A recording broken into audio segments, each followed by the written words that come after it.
حضرت عیسیٰ علیہ السلام نے دھوبی کو بلایا، فرمایا بتاؤ تم نے کون سی بھلائی کی ہے؟ کہتا 3 روٹیاں تھی، تینوں اللہ کی راہ میں صدقہ کی، اور وہ مجھے فقیر جو تھا وہ ہاتھ اٹھا اٹھا کر، جھولیاں اٹھا اٹھا کر دعائیں دیتا رہا۔ تو آپ علیہ السلام نے اس سانپ سے پوچھا کہ تم نے اسے قتل کیوں نہیں کیا؟ سانپ نے عرض کی اے اللہ کے نبی، اللہ عز و جل نے آپ کی دعا قبول فرما لی تھی اور مجھے اس کو ہلاک کرنے کے لیے بھیجا تھا۔ جب اس دھوبی نے سائل کو صدقہ دیا تو ایک فرشتے نے آ کر مجھے لوہے کی لگام ڈال دی۔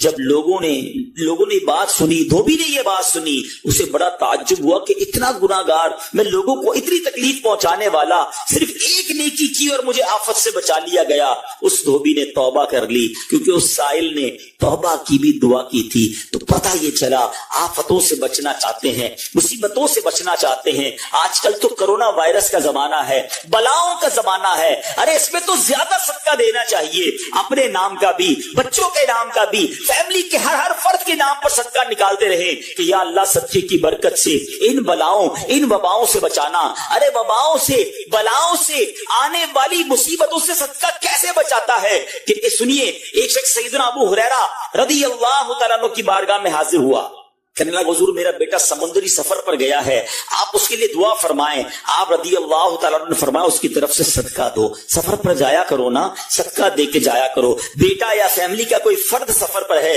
صدقہ دو کہ خیر سے واپس آ جائے۔ سیدنا ابو ہریرہ رضی اللہ تعالیٰ عنہ نے فرمایا سمندری سفر پر ہے، اس کے لیے صدقہ دو۔ اس وقت سمندر میں موجیں اٹھ رہی تھی، یہاں باپ اور حضرت ابو ہریرہ رضی اللہ تعالیٰ عنہ میں گفتگو ہو رہی ہے، این اسی وقت ادھر سمندر میں موجیں اٹھ رہی تھی، جہاز ڈوبنے کے قریب تھا۔ ادھر اس کے والد نے اللہ کی راہ میں صدقہ دیا، اور وہاں کہنے والے کو کہتے ہوئے سنا گیا اے سوارو تمہارے لیے سلامتی ہے، بے شک اللہ تعالیٰ نے فدیہ قبول فرما لیا۔ بیٹا سفر سے واپس آیا، اپنے والد کو سارا واقعہ سنایا کہ جہاز موجوں میں تھا، قریب تھا کہ ڈوب جاتا، مگر پھر ایک ندا آئی کہ تمہارے لیے جو صدقہ دیا گیا ہے وہ قبول کر لیا گیا ہے۔ تو اے میرے میٹھے اسلامی بھائیوں، میں نے آپ کو احادیث بھی سنائی ہیں، آپ کو واقعات بھی سنا رہا ہوں کہ صدقہ بلاؤں کو ٹالتا ہے، صدقہ بیماریوں کو ٹالتا ہے۔ آپ میں نبی پاک علیہ الصلوۃ والسلام کی زبانی ایک خوبصورت واقعہ آپ کو سناتا ہوں۔ پیارے آقا علیہ الصلوۃ والسلام نے ہی یہ واقعہ صحابہ اکرام کو سنایا۔ واقعہ کیا ہے؟ میرے آقا فرماتے ایک عورت کے منہ میں لقمہ تھا، کھانا کھا رہی تھی، ہاتھ میں لقمہ اور منہ میں ڈال لیا، اتنے میں دروازے پر ایک سائل آیا۔ وہ عورت کیسی توکل والی، کیسی صدقہ دینے والی، کتنا اللہ کی راہ میں خرچ کرنے والی تھی کہ وہ لقمہ اس نے منہ سے روکا اور سائل کو دے دیا کہ یہ کھا لے، میں بھوکی ٹھیک ہوں، یہ بیچارہ غریب ہے، دے دیا اسے۔ چھوٹی سی بات تھی۔ ایک لقمہ کیا ہوتا ہے؟ کچھ لوگ یہی کہتے ہیں پیسے ہی تھوڑے ہیں جیب میں، 5 10 15 روپے 50 روپے 100 روپے کے صدقے سے کیا ہوگا، میں تو خود غریب ہوں۔ سنو، ایک ہی لقمہ تھا نا، دیگ نہیں تھی بریانی کی، ایک لقمہ تھا۔ اور یہ واقعہ سرور کائنات علیہ الصلوۃ والسلام اپنے صحابہ کو سنا رہے ہیں۔ فرمایا وہ لقمہ اس عورت نے روکا اور فقیر کو دے دیا۔ اب اس عورت کے کچھ عرصے بعد بچے کی ولادت ہوئی، بچہ تھوڑا سا بڑا ہوا، باہر پہ ماں کے ساتھ چلنے لگا، گھومنے پھرنے لگا۔ تو باہر گیا تو ایک بھیڑیا آیا، اور بھیڑیا آ کر اس کے بچے کو اس نے منہ سے پکڑا اور بھاگ، ماں پیچھے بھاگ رہی، میرا بیٹا، میرا بچہ، اور بھیڑیا آگے بھاگ رہا ہے۔ اللہ اکبر! اللہ تبارک و تعالی نے ایک فرشتے کو حکم دیا کہ بھیڑیے کے پیچھے جاؤ، اس کے منہ سے بچہ چھین کر لاؤ اور اس کی ماں کے حوالے کر دو، اور ماں کو کہہ دینا اللہ عز و جل نے تم پر سلام بھیجا ہے اور فرمایا ہے کہ یہ لقمے کے بدلے لقمہ ہے۔ بات آئی سمجھ میں؟ اپنا لقمہ جو تم نے میری راہ میں دیا تھا، بھیڑیا کے لقمے سے تمہارے بیٹے کو بچایا ہے تمہارے رب نے، اللہ نے سلام بھیجا ہے۔ اے میرے میٹھے اسلامی بھائیو، یہ حدیث بتا رہی ہے کہ گناہ، نیکی جو تھوڑی سی بھی ہو نا، وہ ضائع نہیں کی جاتی، وہ اللہ کے یہاں محفوظ ہے۔ جمعے کے خطبے میں ایک حدیث سنتے ہیں، البر لا یبلا والذنب لا ینسا والدیان لا یموت۔ سن لو، نیکی پرانی نہیں ہوتی، گناہ بھلایا نہیں جاتا، اور فیصلہ کرنے والا جو رب عز و جل ہے اسے موت نہیں آتی ہے۔ اب ہمیں سوچنا ہے کہ ہم نیکی کر بھی رہے ہیں کہ نہیں، کہ گناہ کر کر کے اپنے اکاؤنٹ کو بھری جا رہے ہیں۔ یہ چھوٹے چھوٹے صدقے جب موقع ملے نا، ماشاءاللہ ہم جمعہ پڑھنے جاتے ہیں، کل بھی جائیں گے، مسجدوں میں ہم نے دیکھا ہوگا مسجد کا ڈبہ آتا ہے سامنے, کچھ نہ کچھ ڈال دیا کرو اس نیت کے ساتھ کہ تھوڑے اور جمع کرا دوں اپنی آخرت میں, تھوڑے اور اپنے پیسے جمع کرا, تھوڑے اور آگے چلے جائیں. اور یہ میں ایسے ہی خود نہیں کہہ رہا, سبحان اللہ, میں آپ کو بڑی خوبصورت 2-3 حدیثیں سناتا ہوں. پہلے تو یہ سمجھیے کہ آج کل دنیا میں اور آپ یہ چاہتے ہیں کہ ہمارے جو پیسے ہیں نا سیکیور رہے. آج کل بڑا عجیب معاملہ ہے, اچانک آگ لگ جاتی ہے, کسی کے پیسے چوری ہو جاتے ہیں, لوگ پریشان رہتے ہیں, سیکیورٹی مل جائے. ٹھیک ہے, تو میں آپ کو ایک حدیث سنانے جا رہا ہوں. نبی پاک علیہ الصلوۃ والسلام فرماتے ہیں, اللہ کے حبیب علیہ الصلوۃ والسلام فرماتے ہیں کہ رب عز و جل فرماتا ہے, یعنی یہ حدیث قدسی ہے, اللہ فرماتا ہے اے ابن آدم اپنے خزانے میں سے میرے پاس کچھ جمع کر دے, اپنے پیسوں میں سے کچھ پیسے میرے پاس جمع کر دے. میں حدیث کا خلاصہ عرض کر رہا ہوں, نہ جلے گا, نہ ڈوبے گا, نہ چوری کیا جائے گا. سنو کیسی سیکیورٹی ہے. انشورنس آج کل لوگ کراتے ہیں جس میں بعض اوقات حرام انشورنس ہوتی ہے. میں آپ کو سبحان اللہ ایک ایسی گارنٹیڈ مدنی انشورنس بتا رہا ہوں کہ رب فرما رہا ہے, اللہ فرما رہا ہے اپنا مال میرے پاس جمع کرا دے, نہ جلے گا, نہ ڈوبے گا, نہ چوری ہوگا. اور اللہ فرماتا ہے میں اس وقت تجھے پورا بدلہ دوں گا جب تو اس کا زیادہ ضرورت مند ہوگا. کون سا وقت ہوگا وہ؟ قیامت کا دن, جب بچہ ماں کے پاس جائے گا نا, ماں ایک نیکی دے دے, ماں پھنس گیا ہوں ایک نیکی چاہیے, ماں اس ایک نیکی میں بھی بیٹے کی مدد نہیں کرے گی. ماں جائے گی اولاد کے پاس کہ بیٹا میرا گناہ لے لو, اولاد کہے گا ماں سے کہ نہیں میں تمہاری مدد نہیں کر سکتا. باپ بیٹے کی ہیلپ نہیں کرے گا. ایسا حال, مگر کون حامی ہوگا؟ اللہ اکبر. میرے اعلیٰ حضرت سے پوچھو, فرماتے ہیں رضا ان کے سوا رضا کوئی حامی نہیں جہاں. کہاں؟ قیامت کے دن کیا ہوگا؟ ان کے سوا رضا کوئی حامی نہیں جہاں. گزرا کرے پسر پہ پدر کو خبر نہ ہو, بیٹے پہ گزرے گی باپ بھی جواب نہیں دے گا. ذرا تصور کریں, امیجن کریں, قیامت کا دن ہوگا, کسی کا نامہ اعمال تولا جا رہا ہو اور ایک نیکی کی وجہ سے وہ پھنس جائے, گناہ ایک زیادہ ہے, پلڑا بالکل ایک نیکی کی وجہ سے نیچے ہے. کتنا یاد آئے گا کہ کاش تھوڑا اور صدقہ کر دیتا, کاش 2 رکعت نفل پڑھ لیتا. نفل چھوڑ دیتے ہو نا, نفل ہی ہے نا, درود نہیں پڑھتے, ذکر الہی نہیں کرتے, چھوٹی چھوٹی نیکی سمجھ کر چھوڑتے ہو. اگر یہ چھوڑتے وقت خیال آئے نا کہ کہیں ایسا نہ ہو کہ وہی ایک نیکی کم پڑ گئی اور میں اللہ نہ کرے جہنم میں نہ ڈال دیا جاؤں. فَأَمَّا مَن ثَقُلَتْ مَوَازِينُهُ, جس کی تولے بھاری ہو گئی, قرآن کہتا ہے فَهُوَ فِي عِيشَةٍ رَاضِيَةٍ, وہ من مانتے چین میں عیش میں ہوگا. تو جس کی تولے ہلکی پڑ گئی, وَأَمَّا مَنْ خَفَّتْ مَوَازِينُهُ فَأُمُّهُ هَاوِيَةٌ وَمَا أَدْرَاكَ مَا هِيَ نارٌ حامیہ. جس کی تولے ہلکی پڑ گئی, وہ نیچا دکھانے والی گود میں ہے, اور وہ کیا ہے تم نے کیا جانا؟ شعلے مارتی بھڑکتی ہوئی آگ, یعنی جہنم میں ڈالا جائے گا اگر تولے ہلکی پڑ گئی. تو اگر اپنے اس اسکیل کو بھاری کرنا چاہتے ہو تو اللہ فرما رہا ہے اس وقت میں لوٹاؤں گا جب تم زیادہ ضرورت مند ہوگے, جب تمہیں زیادہ ضرورت ہوگی. یہ سیکیورٹی ہے. اچھا, پھر کچھ لوگ بڑے عجیب ہیں, وہ کہتے ہیں یار پیسے تو ہم نے خرچ کر دیے, رمضان میں دی نا, زکات بھی پوری دے دی, بڑا کاؤنٹ کر کے چلتے ہیں, بس پورے ہو گئے بھائی, اب اگلے سال آنا. وہ اللہ کے بندو, جو رب تمہیں روز دے رہا ہے, عطائیں دیے جا رہا ہے, اور تم کیلکولیٹ کر کے لاک کر دیتے ہو صدقے کو. ایسا نہ کرو. میں آپ کو ایک اور حدیث سناتا ہوں. اللہ کے حبیب صلی اللہ تعالی علیہ وسلم فرماتے ہیں, پیارے آقا نے فرمایا مال کو روک کر نہ رکھو, روک کر نہ رکھو, کہیں یہ نہ ہو کہ تم سے بھی روک لیا جائے. ہمارے لیے تو نہیں روکا جا رہا نا. مثال کے طور پہ دکاندار بیٹھے ہوں گے یا بزنس کمیونٹی کے لوگ بیٹھے ہوں گے, آپ کا مثال کے طور پہ مہینے کا 1 لاکھ روپے کا خرچہ ہے.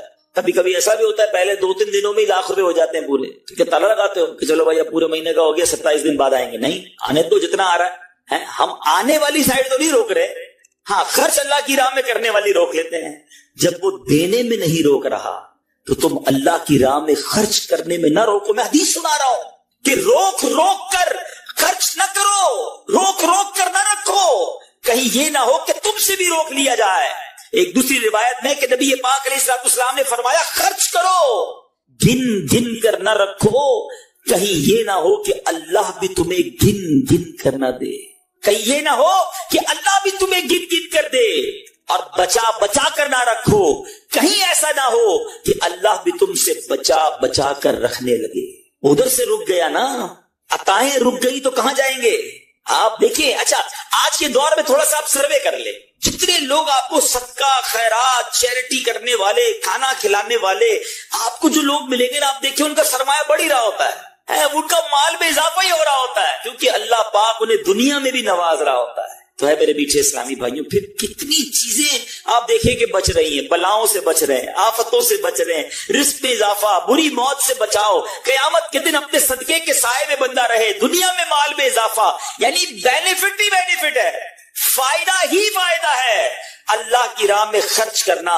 اور سچی بات یہ ہے کہ یہ بریلینٹ کمال کی انویسٹمنٹ ہے کہ جو آپ کو ملے گی۔ اچھا دنیا میں لوگ معاذ اللہ ثم معاذ اللہ سود پر پیسے دیتے ہیں، حرام جہنم میں لے جانے والے کا پیسے دیتے ہیں اور وہ بڑھا کے دیتے ہیں، ہے نا، بینک میں رکھواتے ہیں، ادھر سے بڑھ جاتے ہیں، جہاں جہاں غیر شرعی کام ہے میں اس کی بات کر رہا ہوں۔ تو کبھی بھی ایسے منافع کی طرف نظر نہیں ہونی چاہیے، کیونکہ سود پر کام کرنے والا یہ اللہ سے جنگ کرتا ہے۔ اللہ مجھے آپ کو ہماری نسلوں کو حرام روزی سے بچائے، فقط حلال روزی عطا فرمائے۔ مگر آؤ میں آپ کو ایک ایسی انویسٹمنٹ بتا رہا ہوں جس میں اضافہ بھی ہوگا، اور ایسا اضافہ ہوگا کہ دنیا میں کوئی آپ کو ایسا منافع نہیں دے گا۔ اور یہ میں نہیں کہہ رہا، حدیث پاک کا مفہوم ہے۔ ہم جب صدقہ کرتے ہیں نا، میرے اور آپ کے ہاتھ سے نکلتا ہے، اللہ کے حبیب علیہ الصلوۃ والسلام فرماتے ہیں، جس کا مضمون ہے کہ جب صدقہ بندے کے ہاتھ سے نکلتا ہے، ہاتھ سے نکلتے ہی اللہ کے دستے قدرت میں چلا جاتا ہے، اور اللہ تمہارے صدقوں کو پالتا ہے جیسے تم جانور کو پالتے ہو۔ چھوٹا بچڑا ہوتا ہے، چھوٹا جانور ہوتا ہے، آہستہ آہستہ بڑا ہوتا ہے نا۔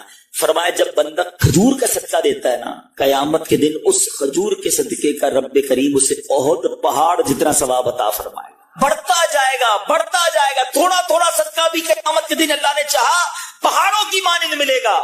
تو میں آپ سے پوچھتا ہوں کہ آخرت کے اکاؤنٹ میں کیا جمع کروایا ہے؟ لوگ کہتے ہیں میں نے فلاں جگہ سیف ڈپازٹ کرائی ہوئی ہے، فلاں جگہ انویسٹمنٹ کی ہوئی ہے، فلاں پراپرٹی لی ہوئی ہے، اس کا ریٹ بھی بڑھ رہا ہے، ادھر سے کرایہ آ رہا ہے، سونا لے کے رکھ لیا اس کا ریٹ بڑھ رہا ہے، جناب ڈالر رکھنا چاہیے۔ عجیب عجیب پلاننگ ہے، کس لیے؟ دنیا کے لیے، ادھر کے لیے کوئی اکاؤنٹ کھولا ہی نہیں کھولا۔ آخر میں آپ کو لاجیکلی ایک چوٹ کرنے والا واقعہ سناتا ہوں، پھر انشاءاللہ کنکلوژن کی طرف آتے ہیں کہ ایک ملک تھا، اس میں بڑا نرالا کمپٹیشن ہوا، امیزنگ، حیرت ناک۔ بادشاہ تو بادشاہ ہوتے ہیں، مرضی جو ان کی کریں۔ بادشاہ نے اعلان کر دیا جناب پورے ملک میں چیک کرو سب سے بڑا بے وقوف کون ہے، اس کو تحفہ دیں۔ عقل مندوں کے مقابلے تو سنے تھے، بے وقوف کا مقابلہ، چلے جناب شروع ہو گئے مقابلے۔ عجیب عجیب بے وقوف آتے تھے، اپنے کرتب دکھاتے، اپنی باتیں دکھاتے، وزیر تھے جو ٹیسٹ کرتے کرتے کرتے آخر کار ایک بندہ ایسا تھا جس سے بڑا بے وقوف پورے ملک میں نہیں تھا، بادشاہ کے سامنے کھڑا کر دیا۔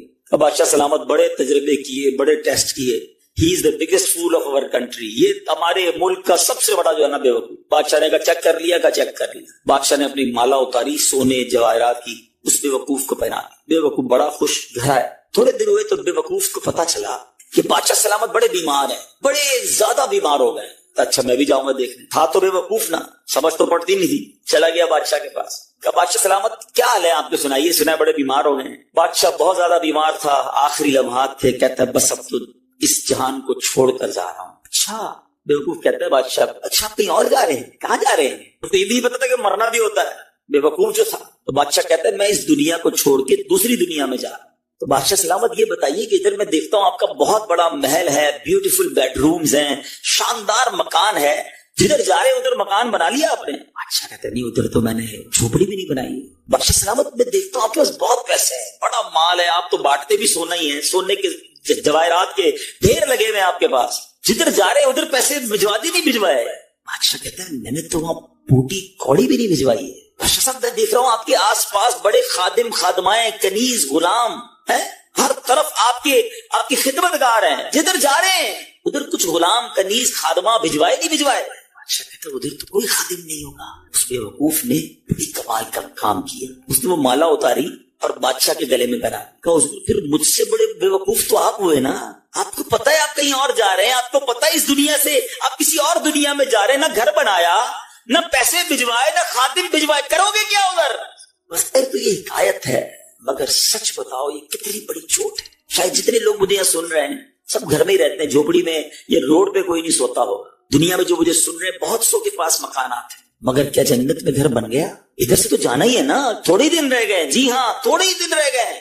ہمیں نہیں پتا کہ آج کا دن اور آج کی رات بھی زندہ رہیں گے کہ نہیں، لیکن جیسے ہی آنکھیں بند ہوئی، جیسی سانسیں ختم ہوئی، ادھر کیا ہے میرے پاس؟ ادھر تو گھر میرا نہیں، پرایا ترکا.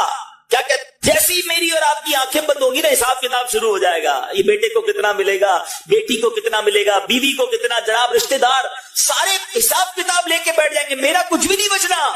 بلکہ کتابوں میں لکھا کہ جب انسان مرتا ہے نا، قبر میں جاتا ہے، تو گھر والے کہتے ہیں میت نے پیچھے کیا چھوڑا، فرشتے کہتے ہیں میت نے آگے کیا بھیجا ہے. بتاؤ نا کیا بھیجا ہے ادھر گھر ریڈی ہے کہ نہیں؟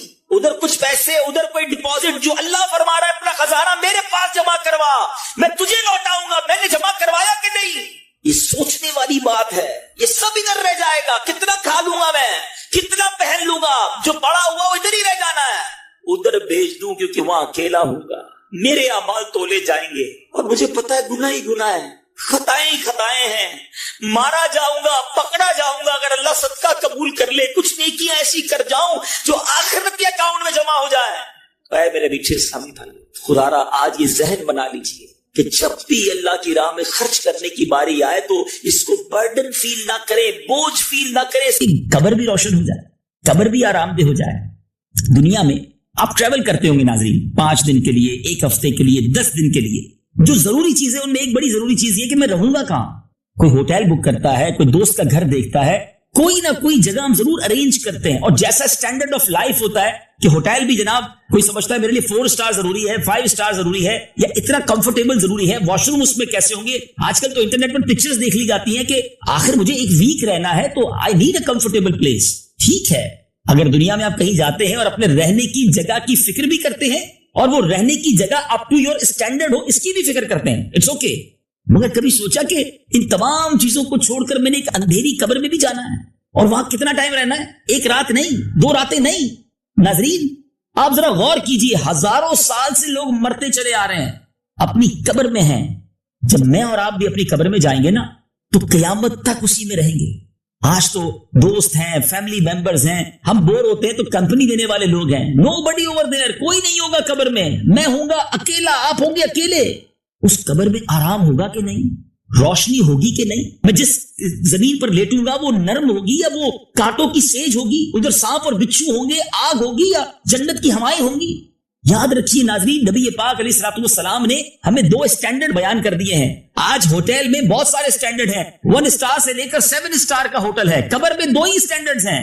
نبی پاک علیہ الصلوۃ والسلام فرماتے ہیں جس کا مضمون ہے قبر یا تو جنت کے باغوں میں سے ایک باغ ہوگی یا تو دوزخ کے گھڑوں میں سے ایک گھڑا. سوچئے، جیسی لائف میں گزار رہا ہوں، جیسی لائف آپ گزار رہے ہیں، دیر آر اونلی 2 اسٹینڈرڈز. اگر جیسی زندگی میں گزار رہا ہوں، ایک کوشچن اپنے آپ سے پلیز سارے کیجئے، تو میں اگر آج مر جاتا ہوں، مر تو سکتا ہوں، اگر آج دنیا سے جاتا ہوں تو جیسی لائف گزاری ہے مجھے کون سی اسٹینڈرڈ کی قبر ملے گی؟ کون سا گریڈ ملے گا؟ جنت کا باغ یا دوزخ کا گڑھا؟ پلیز یہ انر فیلنگ اپنے اندر سے کوسچن کیجئے کہ مرنے کے بعد تو ایسے کام کیے، نمازیں قضا کی ہیں، روزے قضا کیے ہیں، زکاتیں پوری نہیں دی ہیں، لوگوں کے دل دکھائے ہیں، حرام دیکھ رہا ہوں، حرام کما رہا ہوں، بہت سارے گناہ ہیں. ایسی صورت میں مر گیا تو جہنم کا گڑھا ہی ملے گا. تو پھر پریپیئر کیجئے، چینج کیجئے لائف سٹائل کو. ذرا غور کیجئے کہ 1 رات ہم فرش پہ، روڈ پہ نہیں سو سکتے، ہمیں کمفرٹیبل پلیس چاہیے آرام کے لیے. جو اتنا نازک ہو اس کو کتنی فکر ہونی چاہیے کہ میری قبر کمفرٹیبل ہو. پلیز، جائے گا جب جہاں سے کچھ بھی نہ پاس ہوگا، جائے گا جب جہاں سے کچھ بھی نہ پاس ہوگا، 2 گز کفن کا کپڑا تیرا لباس ہوگا. کاش میں اور آپ اپنی قبر کی تیاری کی طرف بھی توجہ دیں.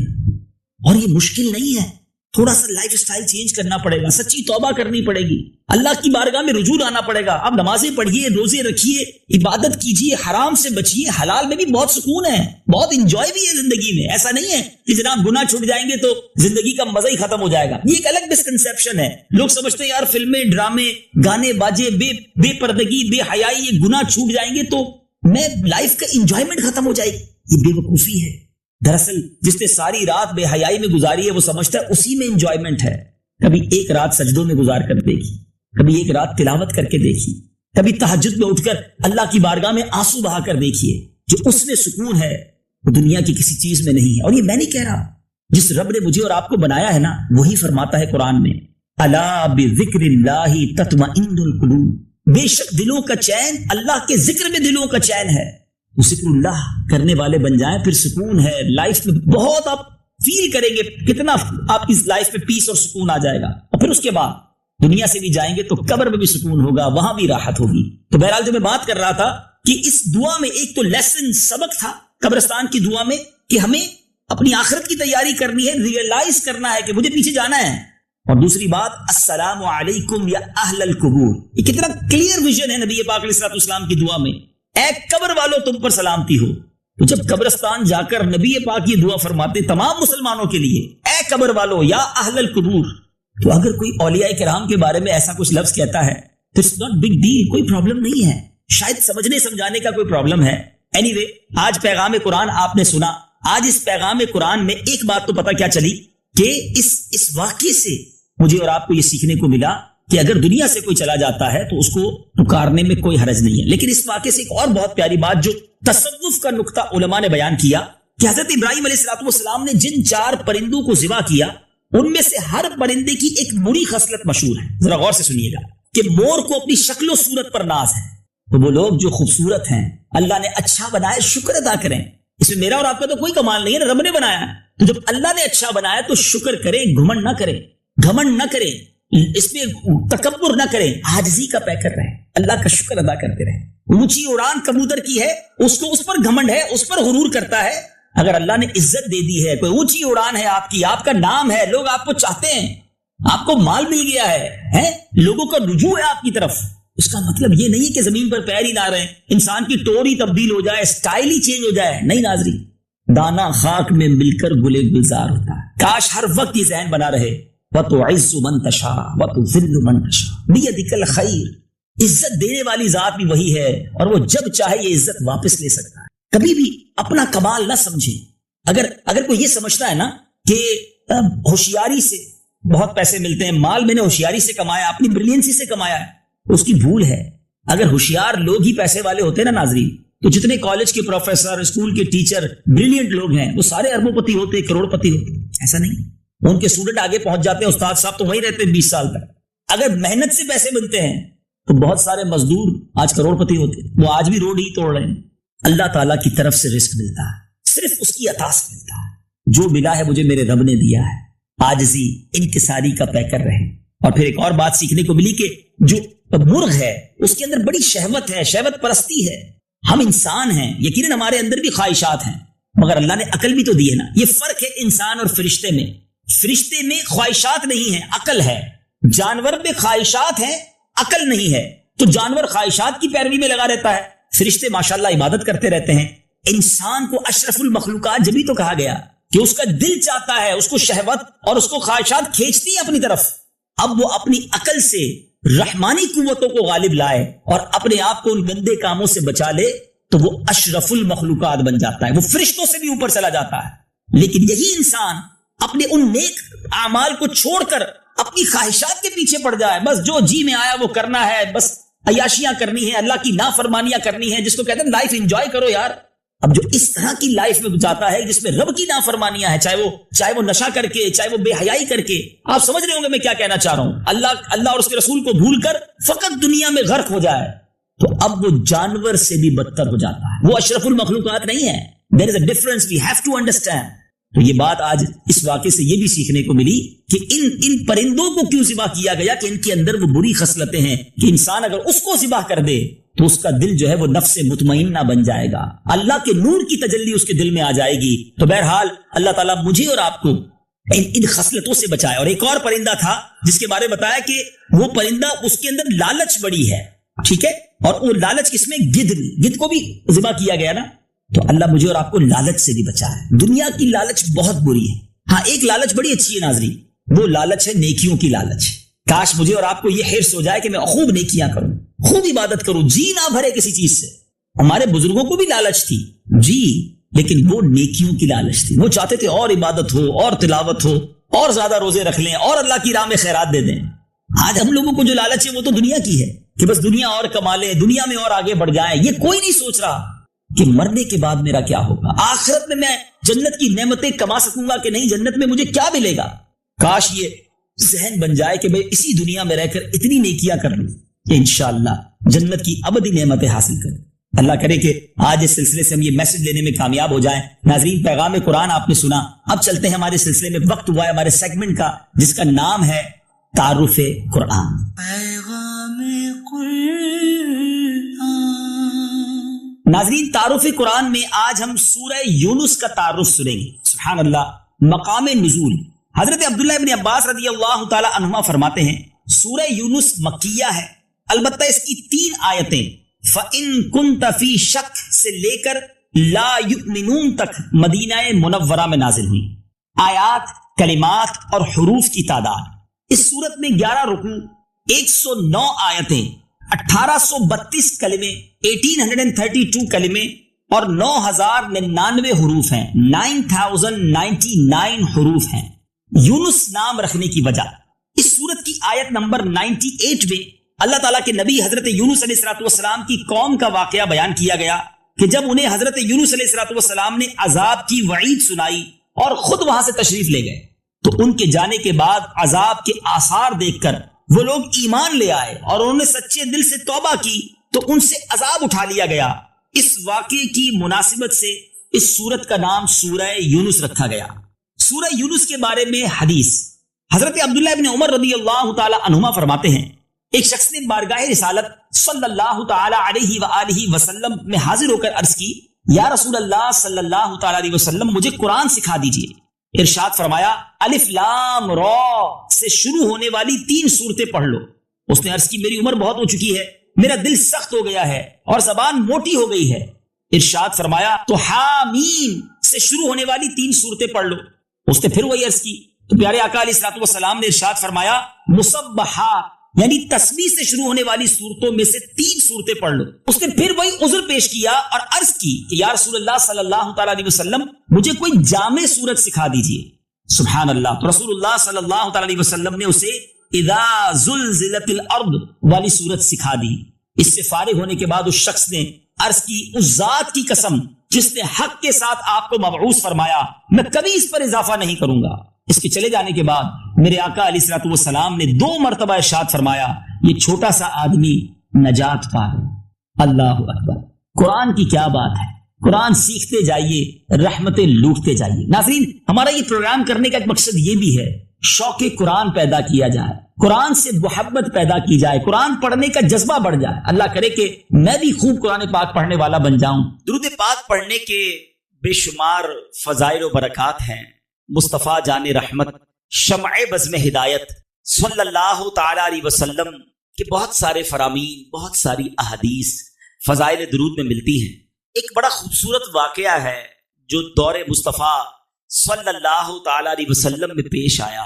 ماجرا کچھ یوں تھا کہ میرے آقا مدینے والے مصطفیٰ صلی اللہ تعالی علیہ وسلم اپنے صحابہ کے ساتھ کسی سفر پر جا رہے تھے۔ راستے میں یہ اعلان کیا گیا کہ قافلے کو پڑاؤ دیا جائے، بریک لیا گیا۔ صحابہ کرام علیہ رضوان نے اپنے کھانے کے لیے اس زمانے میں جو ٹفن باکس ہوتے ہوں گے، توشہ دان تھے، وہ کھولے، مگر حال یہ تھا کہ صحابہ کرام کے پاس روٹی تھی مگر سالن نہیں تھا، صرف روٹی کھانے لگے۔ اب ذرا سوچئے کہ یہ وہ لوگ ہیں جو میرے آقا کے ساتھی ہیں اور یہ غزوے میں شرکت کے لیے جا رہے تھے، جان دینے کے لیے گویا جا رہے ہیں، مگر حال یہ ہے کہ صرف روٹی ہے، سالن نہیں ہے۔ مگر زبان پر شکوہ نہیں تھا، شکایت نہیں تھی، کمپلین نہیں تھی۔ آج ہمارے اس اجتماع میں بھی ہو سکتا ہے کچھ اسلامی بھائی آئے ہوں، رات سے بھی کچھ اسلامی بھائی آ گئے ہیں، آرام نہیں ہوا ہوگا، کھانا پراپر نہیں ملا ہوگا، تو بعض اوقات شکوہ ہوتا ہے کہ یار انتظام ٹھیک نہیں ہے، یا ہمارے گھر کے اندر کسی دن اپنی پسند کا کھانا نہ بنے، یا کاروبار میں کسی قسم کی کمی آ جائے تو ہماری زبان پر شکوہ آتا ہے۔ مگر یہ کیسے صحابہ تھے کہ نبی پاک کے ساتھی ہیں، کھانے کے لیے روٹی ہے، سالن نہیں، مگر زبان پر شکوہ نہیں ہے۔ زبان پر شکوہ رنجو علم لایا نہیں کرتے، زبان پر شکوہ رنجو علم لایا نہیں کرتے، نبی کے نام لیوا غم سے گھبرایا نہیں کرتے۔ اب کیا ہوا؟ اب دیکھیے جو صبر کرتا ہے نا اس کی مدد کیسے کی جاتی ہے۔ اب ہوا کیا کہ پیارے آقا علیہ السلام کی بارگاہ میں شہد کی مکھی حاضر ہوئی اور نبی پاک کے مبارک کانوں کے پاس آ کر بھنبھنانے لگی۔ آپ نے دیکھا ہوگا شہد کی مکھی کی آواز کچھ نارمل مکھی کی آواز سے ہٹ کر ہوتی ہے، اچھا صحابہ کرام علیہ رضوان کا عقیدہ دیکھو. صحابی کہتے ہیں حضور یہ شہد کی مکھی آپ کی بارگاہ میں کیا عرض کر رہی ہے؟ اللہ اکبر. یعنی صحابہ جانتے تھے کہ میرے آقا سب کی بولیاں جانتے ہیں، جو ہو چکا ہے جو ہوگا حضور جانتے ہیں. تو نبی پاک علیہ السلام نے فرمایا یہ شہد کی مکھی مجھے عرض کر رہی ہے کہ حضور آپ کے صحابہ ہمارے علاقے میں آئے ہیں، روٹی ہے اور کھانے کے لیے ان کے پاس سالن نہیں، ہم شہد کی مکھیوں میں یہ بے چینی پائی جا رہی ہے. حضور قریب ہی ہم نے ایک شہد کا چھتا بنایا ہوا ہے، ہم تو اٹھا کر نہیں لا سکتی، آپ کسی صحابی کو ہمارے ساتھ بھیجیں، وہ شہد لے آئیں تاکہ آپ کے صحابہ روٹی کے ساتھ شہد کھانے لیں. پیارے آقا علیہ السلام نے مولا علی شیر خدا کرم اللہ تعالی وجہ الکریم سے ارشاد فرمایا کہ اے علی جاؤ اور جا کر شہد کا چھتا لے آؤ. مولا علی جاتے ہیں اور شہد کا چھتا لے کر آتے ہیں. اب وہ صحابہ جو تھوڑی دیر پہلے صرف روٹی کھا رہے ہیں، اب اس روٹی کے ساتھ صاف شفاف میٹھا لذیذ شہد کھانے لگے. وہی مکھی یا کوئی اور مکھی پھر بھنبھنانے لگی. صحابی نے عرض کی حضور اب کیا کہہ رہی ہے؟ آقا علیہ السلام نے فرمایا میں نے اس سے سوال کیا ہے، یہ اس کا جواب دے رہی ہے. سبحان اللہ. ایک تو نبی پاک اس مکھی کی بولی سمجھ بھی رہے اور میرے آقا گفتگو بھی فرما رہے ہیں. آقا علیہ السلام نے سوال کیا یہ تو بتاؤ شہد بناتی کیسے ہو؟ یہ حدیث پاک کا اس واقعے کا میں خلاصہ عرض کر رہا ہوں. مکھی کہتی حضور ہم جو ہے وہ مختلف باغات میں جاتے ہیں، پھولوں کا رس چوستی ہیں، اور ہمارا ایک پورا گروپ ہوتا ہے، پورا ایک قافلہ ہوتا ہے، اور جب ہم وہ رس چوس کر ہم شہد بناتی ہیں. نبی پاک علیہ السلام نے بڑا کمال کا سوال فرمایا. اچھا آپ کو بھی یہ ایکسپیرینس ہوا ہوگا کہ کبھی کبھی گلاب کی پتی ہم کھائیں تو وہ تو کھائی جاتی ہے، مگر چنبیلی ہے اور باقی پھول تو بڑے کڑوے ہوتے ہیں. آقا نے فرمایا کہ پھولوں کا رس تو کڑوا بھی ہوتا ہے، کسیلا بھی ہوتا ہے، پھیکا بھی ہوتا ہے، یہ سب مل ملا کر شہد جیسا میٹھا کیسے ہو جاتا ہے؟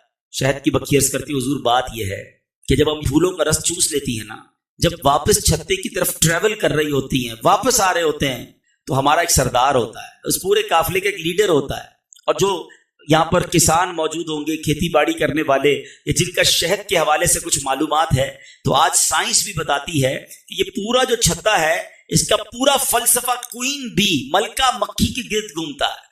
وہ ایک ملکہ مکھی ہوتی ہے جس کے آرڈر پر وہ ساری مکھیاں چلتی ہیں. آج سائنس نے پہچانا ہے، اس مکھی نے 1450 سال پہلے عرض کیا تھا حضور ہمارا ایک قافلے کا امیر ہوتا ہے، جب ہم واپس آتے ہیں یا رسول اللہ وہ آپ پر درود پڑھنا شروع کر دیتا ہے، اور حضور اس کی دیکھا دیکھی جتنی مکھیاں ہیں سب آپ پر درود بھیجتی ہیں.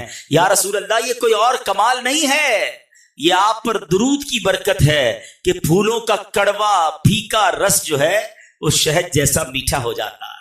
شہد میں شفا بھی ہے نا. سارے حکیم کہتے ہیں کیوں نہ شفا ہو، جو بنتا ہی نبی پاک کے درود کی برکت سے ہو تو اس میں کیوں نہ برکت ہو. اب علماء کرام نے یہ واقعہ نقل کرنے کے بعد بڑی پیاری بات ارشاد فرمائی. کیا خوبصورت مدنی پھول ہمیں عطا فرمائے.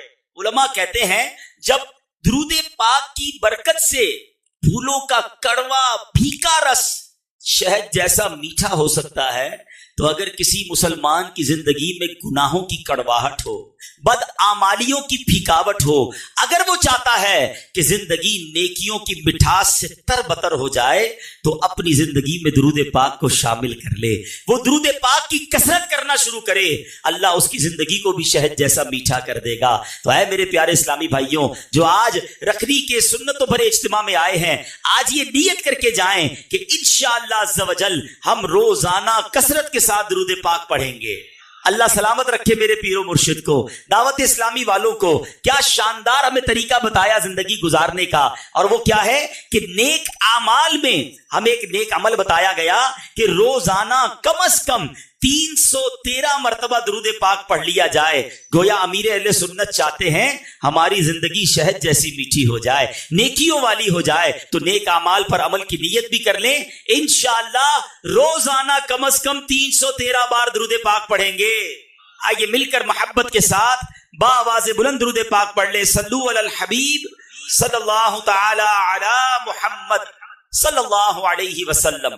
پیارے اسلامی بھائیوں اور مدنی چینل کے ناظرین، آج جس موضوع پر سنتوں بھرے بیان میں نے آپ سے کچھ باتیں عرض کرنی ہیں، آج ایک ایسی حقیقت پر بات کریں گے کہ جو دنیا کا ہر مذہب مانتا ہے، دنیا کی ہر قوم جانتی ہے، مرد ہو یا عورت، بوڑھا ہو یا جوان، پڑھا لکھا ہو یا جاہل، پاکستانی ہو یا افریقی، امریکی ہو یا یورپی، کسی بھی رنگ و نسل سے تعلق رکھتا ہو، کسی بھی مذہب سے تعلق رکھتا ہو، دنیا میں یہ ایک ایسی حقیقت ہے جس کو کوئی نہیں ٹھکراتا، ہر بندہ عقل والا ہے وہ مانتا ہے، اور وہ حقیقت کیا ہے؟ وہ حقیقت ہے موت، وہ حقیقت ہے ڈیتھ۔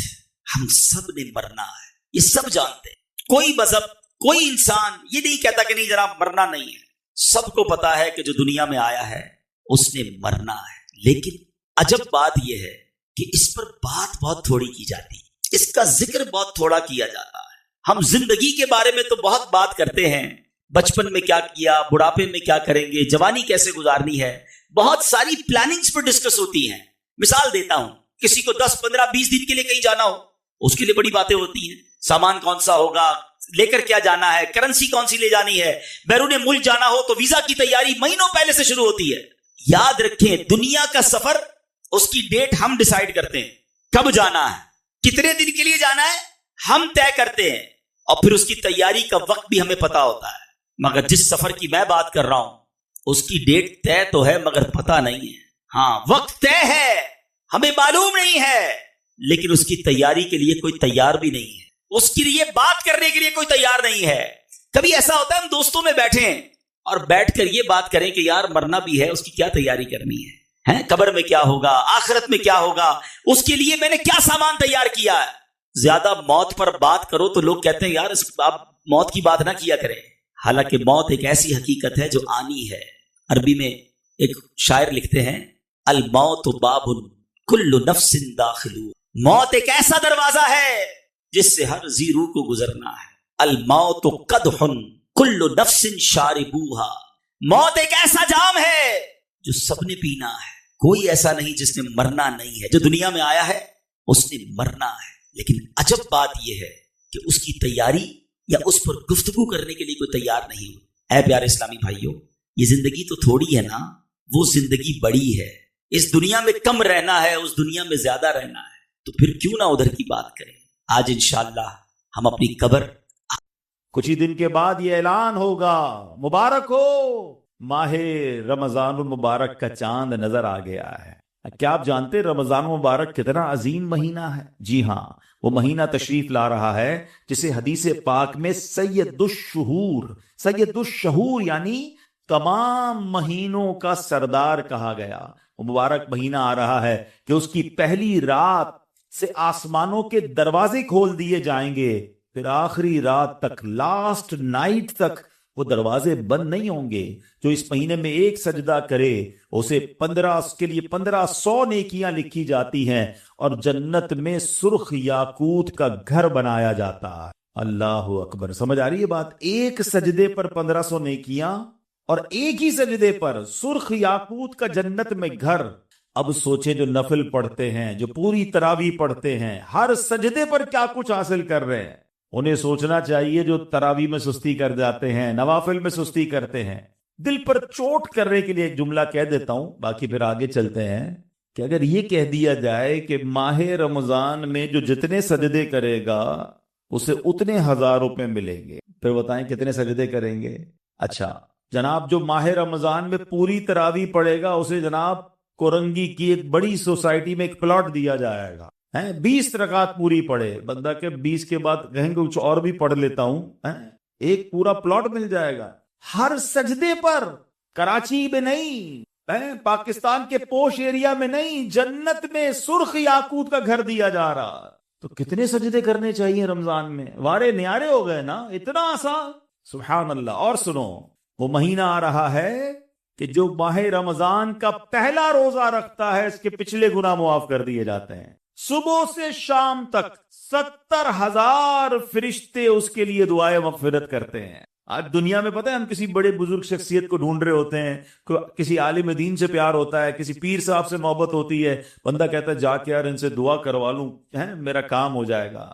اللہ کے فرشتے، اور وہ بھی کتنے، 70,000 صبح سے شام تک روزہ دار کے لیے دعائیں کر رہے ہیں۔ سبحان اللہ، جس میں نفل کا ثواب فرض کے برابر، فرض کا ثواب 70 گنا بڑھا دیا جائے گا۔ رمضان مبارک کی جب پہلی رات آتی ہے، اللہ پاک اس امت کی طرف نظر رحمت فرماتا ہے، اور جس پر اللہ نظر رحمت فرمائے اسے کبھی عذاب نہ دے گا۔ اس سے پتہ کیا پتہ چل رہا ہے؟ 2-3 باتیں آ گئی ہیں۔ کہ پہلی رات بڑی امپورٹنٹ ہے. آخری رات تو ہے ہی امپورٹنٹ، وہ بعد میں بتاؤں گا، مگر چونکہ ابھی پہلی رات آنے والی ہے نا. First night of Ramzan is very important. آپ نے سنا اس رات ہمیں یہ 2 رکعتیں پڑھنی ہیں. پھر فرمایا اس رات اللہ جس پر نظر رحمت فرمائے گا اس پر کبھی عذاب نہیں ہوگا. اور پھر کیا فرمایا؟ پہلی رات آسمانوں کے دروازے کھول دیے جاتے ہیں. سبحان اللہ. تو یہ خاص رات ہے. فرمایا اس مبارک مہینے میں بخشش کے پروانے بانٹے جائیں گے. کون سا وقت بڑا سینسیٹیو ہے؟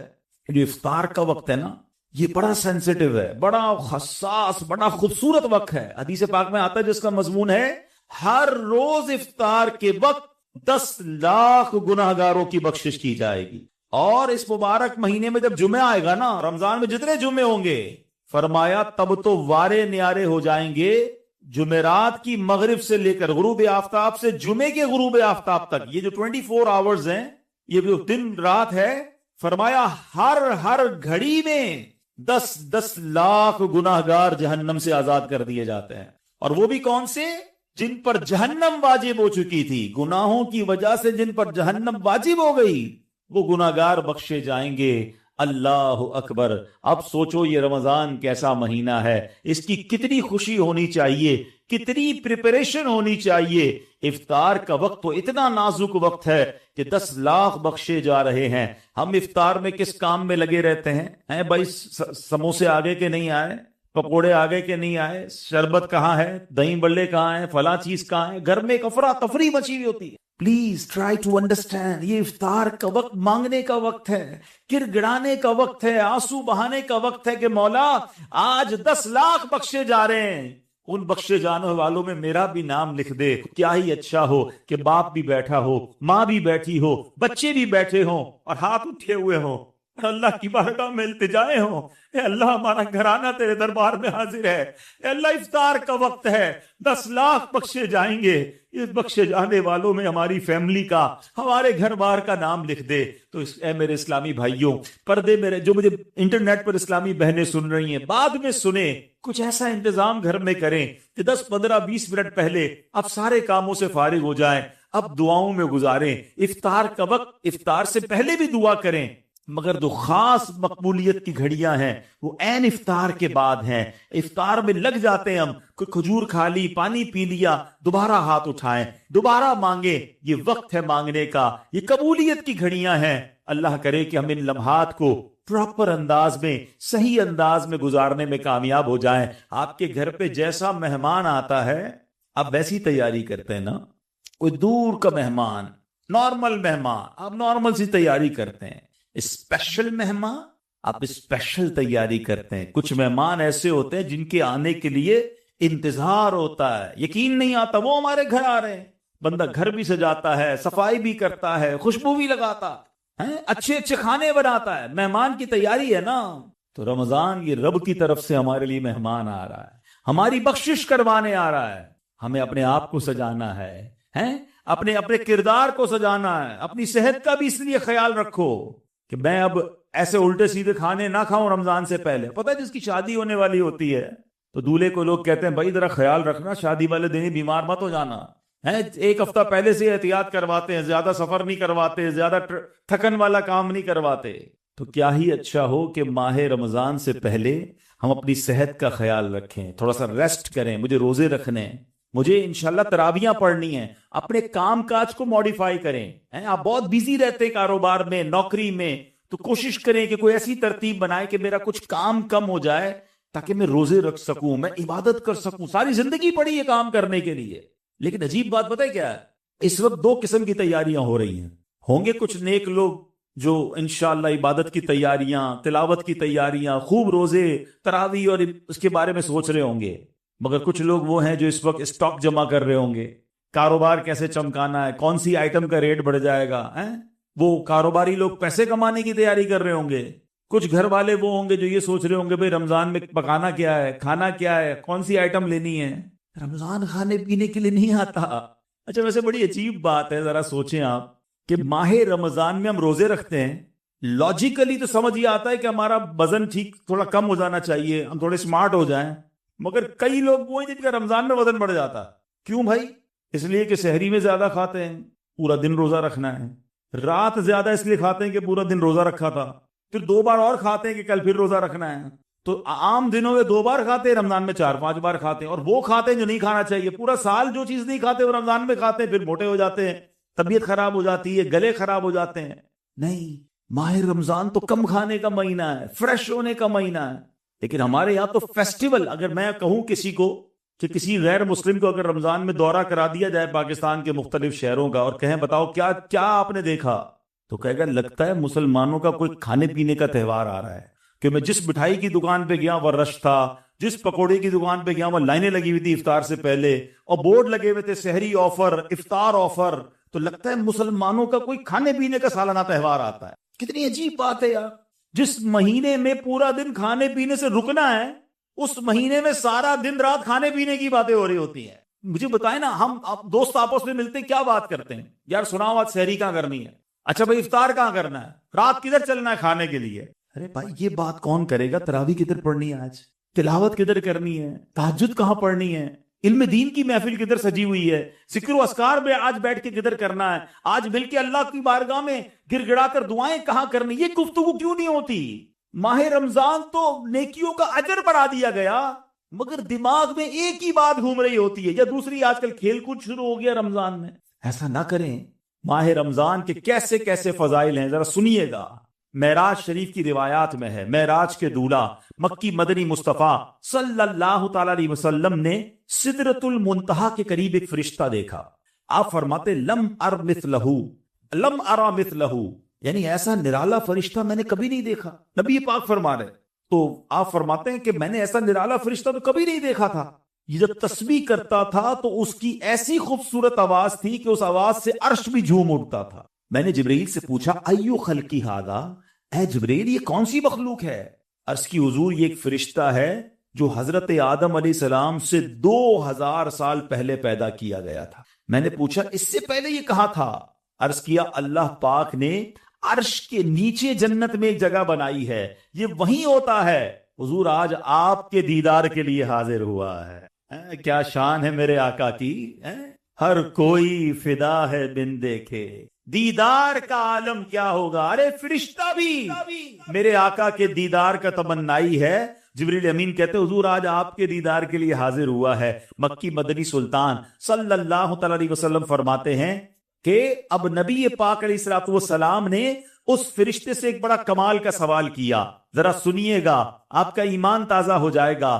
پیارے آقا علیہ الصلوۃ والسلام نے اس فرشتے کو سلام کیا تو وہ تسبیح میں مصروف تھا، اللہ پاک کی تسبیح میں مصروف تھا، اسے سلام سنائی نہ دیا. اب جبریل امین نے اسے کہا ھذا محمد صلی اللہ علیہ وسلم، یہ محبوب خدا جناب رسول اللہ صلی اللہ علیہ وسلم ہے. جب اس نے سنا تو خوشی سے اپنے 2 سبز پر پھیلائے. یہ اتنے بڑے پر تھے جنہوں نے آسمانوں اور زمین کو گھیر لیا. اب اس نے مجھے نبی پاک فرماتے مجھ سے گلے ملنے کی سعادت حاصل کی، ادب سے بوسہ بھی دیا. پھر عرض کی یا رسول اللہ صلی اللہ تعالی علیہ وسلم آپ کے لیے گڈ نیوز ہے، آپ کے لیے خوشخبری ہے کہ اللہ پاک نے آپ کی ماہ رمضان کے صدقے آپ کی امت کی بخشش فرما دی. اس فرشتے نے نبی پاک کو خوشخبری عرض کی کہ حضور آپ کی امت کو اللہ نے ماہ رمضان کے صدقے بخش دیا ہے. سبحان اللہ. نبی ہاشمی صلی اللہ علیہ وسلم مزید فرماتے ہیں اس فرشتے کے سامنے 2 صندوق رکھے ہوئے تھے جن پر ہزاروں تالے لگائے ہوئے تھے. میں نے پوچھا ان صندوقوں میں کیا ہے؟ اس فرشتے نے عرض کی ان صندوقوں میں آپ کی امت کے روزہ داروں کے لیے جہنم سے آزادی کے پروانے ہیں. آئے ہائے، ہماری آمد ہماری مغفرت کا انتظام پہلے ہی رب نے فرما دیا ہے. کاش ہم ماہ رمضان کے قدردار بن جائیں. اے گناہ گاروں تمہاری سمجھ لو بات بن آئی ہے. آسیوں کی مغفرت کا لے کر آیا ہے پیام. جھوم جاؤ مجرموں رمضان ماہ غفران ہے. بھائیوں بہنوں کرو سب نیکیوں پر نیکیاں. پڑ گئے دوزخ پہ تالے قید میں شیطان ہے. اللہ اکبر. تو اے میرے پیارے اسلامی بھائیوں یہ اس قدر مبارک مہینہ ہے کہ اللہ کریم اس مہینے میں رحمتوں اور برکتوں کے دروازے کھول دیتا ہے. اس مہینے میں مغفرتوں کے انتظام ہو گئے ہیں. اللہ کرے کہ ہم ماہ رمضان کی قدر کرنے والے بن جائیں۔ رب عز و جل قرآن مجید میں اس ماہ مبارک کے بارے میں فرماتا ہے، ماہ رمضان کی آپ اہمیت کا اندازہ اس بات سے بھی لگائیں کہ پورے قرآن میں صرف ایک ہی مہینے کا ذکر ہے، اور وہ مہینہ کون سا ہے؟ وہ مہینہ ماہ رمضان ہے۔ اللہ قرآن میں فرماتا ہے بسم اللہ الرحمن الرحیم شہر رمضان الذی انزل فیہ القرآن ھدی للناس وبینات من الھدی والفرقان فمن شہد منکم الشہر فلیصم۔ ترجمہ کنز العرفان، رمضان کا مہینہ ہے جس میں قرآن نازل کیا گیا، جو لوگوں کے لیے ہدایت اور رہنمائی ہے اور فیصلے کی روشن باتوں پر مشتمل ہے، تو تم میں جو کوئی یہ مہینہ پائے تو ضرور اس کے روزے رکھے۔ سبحان اللہ، اے میرے پیارے اسلامی بھائیوں، رمضان کا مہینہ کیا خوبصورت فرمایا کہ جو اس مہینے کو پائے وہ روزے رکھے۔ پیارے اسلامی بھائیوں، رمضان المبارک کی شان کیسی ہے؟ یہ مہینے جس کو بھی رمضان ملتا ہے نا، اس کو گویا لاٹری لگتی ہے۔ میں آپ کو واقعہ سناتا ہوں، بہت امیزنگ واقعہ ہے۔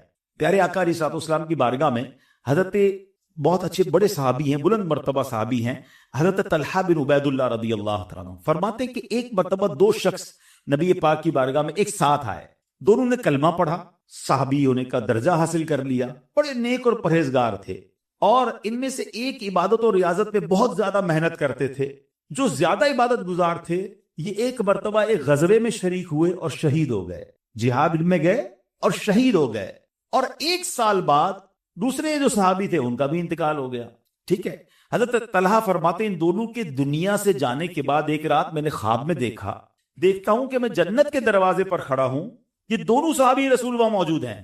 اتنے میں جنت کے اندر سے کوئی باہر آیا، وہ صحابی جن کا انتقال ایک سال بعد ہوا تھا انہیں لے کر جنت میں چلا گیا۔ تھوڑی دیر کے بعد دوبارہ وہ فرشتہ آیا اور جو صحابی ایک سال پہلے شہید ہوئے تھے ان کو بعد میں جنت میں لے کر گیا۔ اب بات سمجھ آ رہی ہے؟ جو شہید ہوئے، زیادہ عبادت کرتے تھے، وہ بعد میں جنت میں گئے، اور جو ایک سال بعد جن کا انتقال ہوا، جو اتنی عبادت نہیں کرتے تھے مگر وہ جنت میں پہلے چلے گئے۔ اچھا کمال دیکھو صحابہ کرام علیہ رضوان کا، کہ جو بھی خواب دیکھتے تھے، جو بھی ذہنوں میں سوال ہوتا تھا، ڈائریکٹلی نبی پاک علیہ السلام کی بارگاہ میں آ جاتے۔ ان کے پاس کیسی نعمت موجود تھی کہ اس کا مسئلے کا حل تو نبی پاک نے کرنا ہے۔ کہ حضور یہ کیا ماجرا ہے؟ شہید وہ ہوئے، عبادت بھی زیادہ کرتے تھے، جنت میں وہ بعد میں جا رہے ہیں، جن کا انتقال بعد میں ہوا حضور وہ پہلے جا رہے ہیں جنت میں۔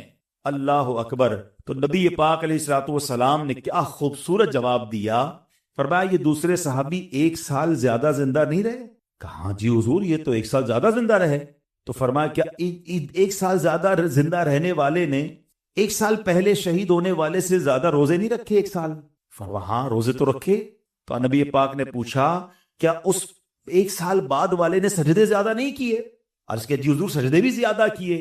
تو نبی پاک نے فرمایا بس اسی وجہ سے ان دونوں کے درمیان زمین و آسمان کا فرق ہے۔ بات سمجھ آ رہی ہے؟ مومن اور نیک آدمی کی لمبی عمر یہ اس کے لیے بہت بڑی سمجھ لو فائدہ ہے کہ وہ جتنا جیتا ہے اتنے سجدے زیادہ کرتا ہے، اتنے رمضان اسے ملتے ہیں۔ ابھی 15 شعبان کو نوافل پڑے تھے نا، 2 رکعت یہ بھی تو تھے نا کہ اللہ ہمیں درازی عمر بالخیر عطا فرما۔ یاد رکھیے گا، بندہ نیک ہو اور عمر طویل ہو تو اس کے وارے نہیں آ رہے ہیں، لیکن اگر بندہ گناہ گار ہے، اس کی عمر بڑی ہو جائے تو وہ تو مارا گیا نا، اس کی تو روز نماز قضا ہو رہی ہے، اس کے رمضان کے روزے بھی قضا ہو رہے ہیں، وہ روز جھوٹ بول رہا ہے، وہ روز حرام کما رہا ہے، تو اس کا تو گناہوں کا میٹر جاری ہے نا۔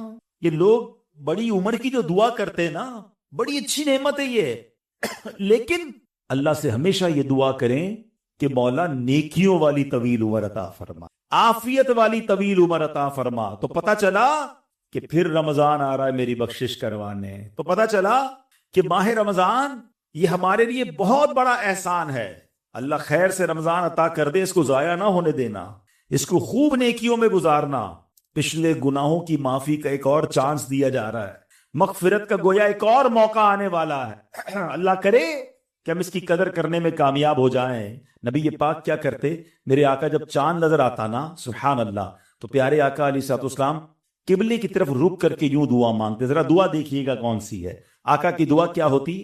اللہم اہلہ علینا بالامن والامانہ والسلامۃ والعافیۃ المجللۃ ودفاع الاسقام والعون علی الصلاۃ والصیام والقیام وتلاوۃ القرآن اللہم سلمنا لرمضان وسلمہ منا حتی ینقضی وقد غفرت لنا ورحمتنا وعفوت عنا۔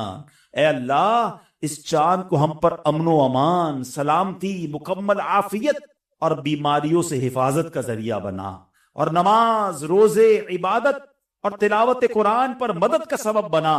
اے رب کریم ہمیں رمضان کی وجہ سے سلامتی عطا فرما، یعنی اسے ہمارے لیے سلامتی والا بنا اور اسے ہم سے سلامتی عطا فرما، یہاں تک کہ جب یہ رخصت ہو تو تیری مغفرت و رحمت اور عفو درگزر ہمارا یقینی مقدر بن چکا ہو۔ سبحان اللہ۔ تو پتا چلا رمضان مبارک کی آمد پر خوشخبریاں دینا، لوگوں کو مبارکباد دینا، یہ اچھا کام ہے۔ انشاءاللہ اگر ہم رمضان کی آمد کی خوشی بنائیں گے، اللہ کی رحمت جوش میں آئے اور کاش ہم جنت کے حقدار بن جائیں۔ مگر ایک احتیاط اس میں کرنی ہے، جب بھی رمضان آتا ہے نا تو ایک بڑا عجیب سا میسج وائرل ہوتا ہے۔ کیا وائرل ہوتا ہے؟ حدیث پاک میں ہے کہ جس نے سب سے پہلے آمد رمضان کی مبارک دی اس کے لیے جنت واجب ہو جاتی۔ ایسی کوئی حدیث ہمارے آقا مکی مدنی مصطفیٰ صلی اللہ تعالی علیہ وسلم سے ثابت نہیں ہے، نہ ہی رمضان کے بارے میں، نہ ہی کسی مبارک مہینے کے بارے میں۔ ایسے جھوٹے میسجز کو آگے بڑھانا نہیں چاہیے۔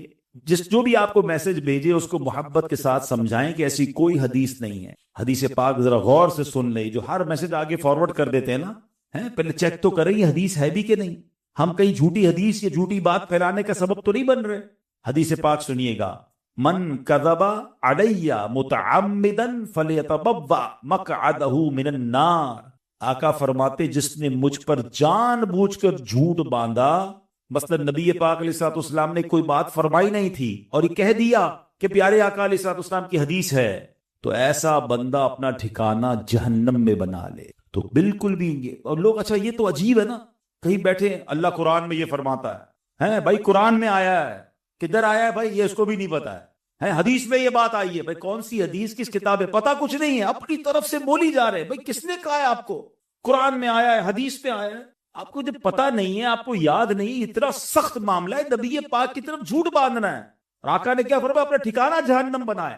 تو آپ کہہ دیں میں نے کہیں پڑھا ہے، ہو سکتا ہے میں نے کہیں سنا ہے، قرآن اور حدیث کی بات کرتے تو لرزہ آ جانا چاہیے۔ ایک زبردیر پیش کا فرق نہیں کر سکتے قرآن میں، جناب اللہ نے قرآن میں یہ فرمایا، تم کو نہیں پتا قرآن میں یہ ہے، بحث کریں گے اور قرآن کو بیچ میں لے آئیں گے۔ یہ ہماری خواتین بھی بہت کرتی ہیں، تو مہربانی کر کے اس سے توبہ کریں، اور ان معاملات میں جب تک آپ کے سامنے، آپ دیکھیں آج کروڑوں لوگوں کی تقدیریں بدلنے والے، لاکھوں ہزاروں حافظ اور عالم بنانے والی شخصیت امیر اہل سنت، نہ جانے کتنی ہزاروں ان کو حدیثیں یاد ہوں گی، کتنی روایتیں اور آیتیں یاد ہیں، مگر آج بھی آپ مدنی مذاکرے میں دیکھیں یہ کیوں، یہ ہماری تربیت کے لیے کہ وہ پہلے قرآن کی کوئی آیت پڑھنی ہے تو لکھا ہوا سامنے لاتے ہیں، حدیث پڑھنی تو پورا پڑھ کے سناتے، تاکہ ایگزیکٹلی وہی لفظ لوگوں کے سامنے جائے جو نبی پاک کے مبارک دہن مبارک سے نکلا ہے۔ میارے آقا علیہ الصلوۃ والسلام کا ہر وہ لفظ جو نبی پاک کی زبان اقدس سے نکلا ہے، وہ چونکے چنانچے جیسا کہ کر کے نہیں، ایگزیکٹلی وہ بیان کرنے کی کوشش کرتے ہیں، اور یہ تربیت ہے دنیا بھر کے دعوت اسلامی والوں، بلکہ میں کہتا ہوں ساری دنیا کے مسلمانوں کے لیے، کہ بات کس کی کر رہے ہو یار، کس کی زبان سے وہ جملہ نکلا ہے، آپ کو پتا ہے؟ پوچھو میرے اعلیٰ حضرت سے وہ زبان کیسی ہے، اس کی گفتگو کیسی ہے۔ میرے رضا کہتے ہیں وہ دہن جس کی ہر بات وحی خدا، وہ دہن جس کی ہر بات وحی خدا، چشمہ علم و حکمت پہ لاکھوں سلام، وہ زبان جس کو سب کن کی کنجی کہیں، اس کی نافذ حکومت پہ لاکھوں سلام۔ تو ہماری آپ کی جرت نہیں ہونی چاہیے کہ حدیث میں اپنی طرف سے حاشیے لگائیں، اپنی طرف سے معاذ اللہ قرآن پاک کے بارے میں، بعض اوقات تو یہ بات ایمانیات پر آ جائے گی اگر اپنی طرف سے کوئی بات ایڈیشن کر رہا ہے، تو بڑے احتیاط کی حاجت ہے۔ البتہ ماہ رمضان ایک اور خوبصورت آیت سنیے گا، اس میں قرآن پاک نے جو ہم پر رمضان کے روزے فرض کیے گئے نا، اس کا ریزن بیان کیا، یعنی ہماری شریعت ہم سے چاہتی کیا ہے۔ روزے تو ہم برسوں سے رکھ رہے ہیں، بچپن سے روزے رکھ رہے ہیں، کئی ایسے یہاں ایسے ہوں گے، لیکن اس روزے سے میں حاصل کیا کرنا ہے؟ قرآن کیا فرماتا ہے سنو، اللہ قرآن میں فرماتا ہے یا ایھا الذین آمنوا کتب علیکم الصیام کما کتب علی الذین من قبلکم، اے ایمان والو تم پر روزے فرض کیے گئے جیسے تم سے پہلے لوگوں پر فرض کیے گئے تھے، مگر آگے ریزن بتایا گیا کیوں کیے گئے، لعلکم تتقون، قرآن کہتا ہے تاکہ تم پرہیزگار بن جاؤ۔ آج سمجھ لے، میں اس موضوع کو تھوڑا اور مزید ڈیفائن کروں گا کہ روزے فرض ہونے کی وجہ قرآن نے کیا بیان کی، لعلکم تتقون، تاکہ تم پرہیزگاری اختیار کرو، تم پرہیزگار بن جاؤ۔ اس آیت کریمہ میں جو روزے کی اعلیٰ ترین حکمت اور بہت بڑا فائدہ بیان کیا گیا، ایکچولی اس میں چھپا ہوا ہے لعلکم تتقون، تاکہ تم پرہیزگار بن جاؤ۔ اے میرے پیارے اسلامی بھائیوں، پتا چلا کہ مبارک مہینہ ہے جس میں ہمیں تقوی حاصل کرنا ہے۔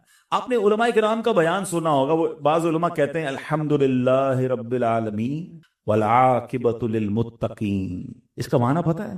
ہائے ہائے، یقین کریں کبھی کبھی خطبہ ہی ہلا دیتا ہے یہ جملہ اگر سمجھ آ جائے نا کہ تمام تعریفیں اس رب کے لیے ہیں جو عالمین کا رب ہے، والعاقبۃ للمتقین، جو آخرت ہے نا، جو بعد والی زندگی ہے وہ ہے ہی متقین کے لیے، تو ہم کدھر جائیں گے؟ اگر ہم متقین نہیں ہیں، متقیوں میں نہیں ہیں، تو پھر ہمارا کیا بنے گا؟ اب ذرا غور کیجئے، تقوی یہ بڑی کمال کی نعمت ہے، آسان نہیں ہے، مگر سبحان اللہ رمضان کا روزہ جو ہے وہ ہمیں متقی بنانے آیا ہے۔ قرآن کہتا بھی یہی ہے لعلکم تتقون، تاکہ تم پرہیزگار بن جاؤ، متقی بن جاؤ۔ سبحان اللہ، تقوی کتنی بڑی دولت ہے۔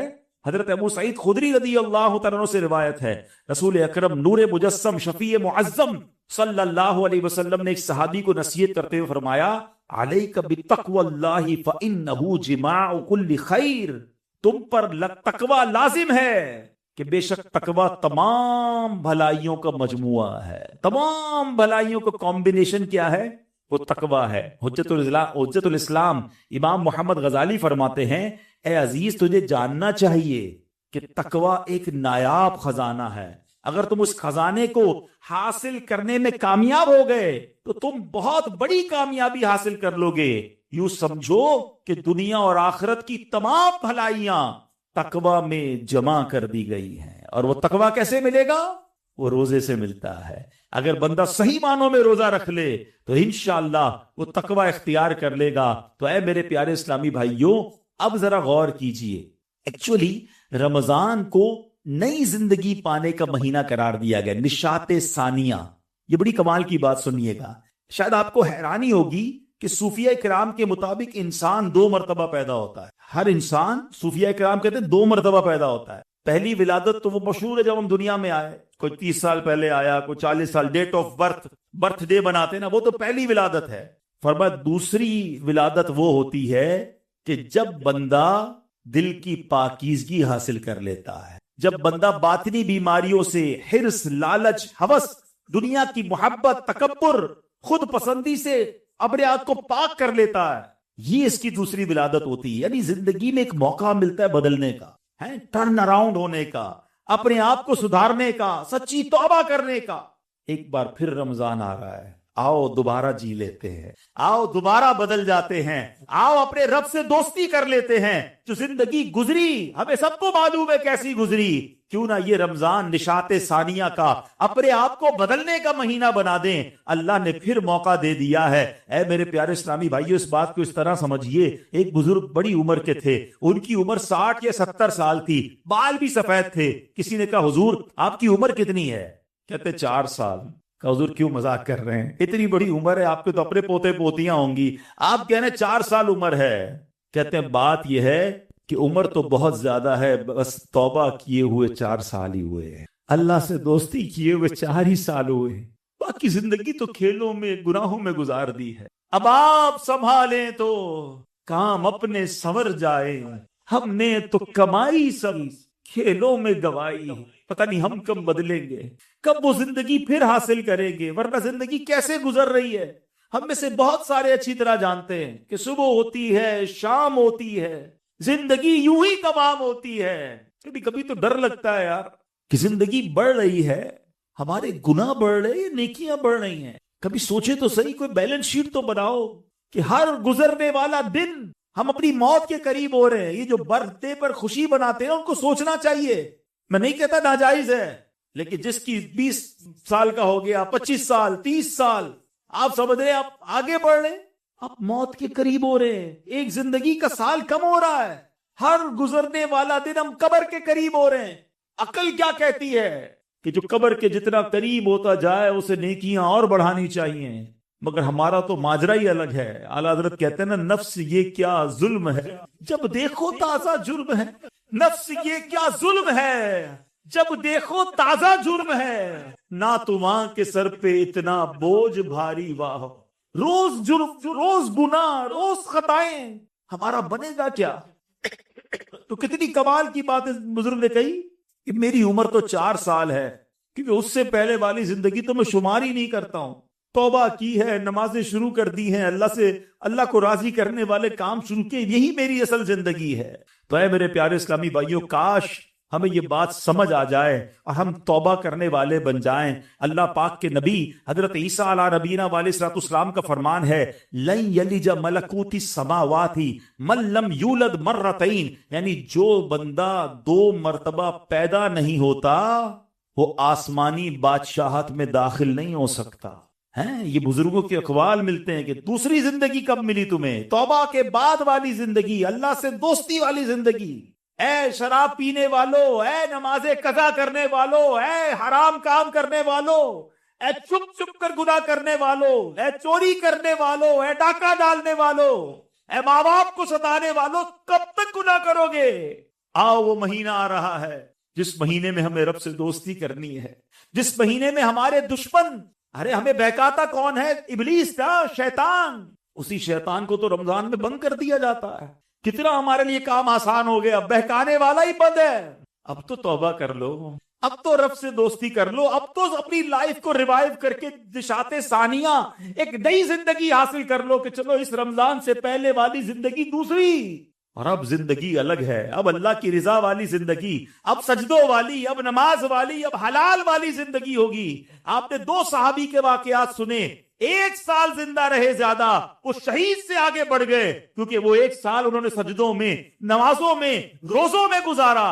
ہمارا ہر سال ہمارے نہ جانے کتنے گناہوں میں اضافہ کرتا ہو، ہمیں یہ غور کرنا چاہیے۔ کاش اب زندگی کو بدلنے میں کامیاب ہو جائیں۔ حدیث پاک میں فرمایا، ان لکل شیء بابا وان باب العبادۃ الصیام، بے شک ہر چیز کا دروازہ ہوتا ہے اور روزہ عبادت کا دروازہ ہے۔ تو ہے میرے پیارے اسلامی بھائیوں، کاش ہم روزے کی اہمیت کو سمجھیں۔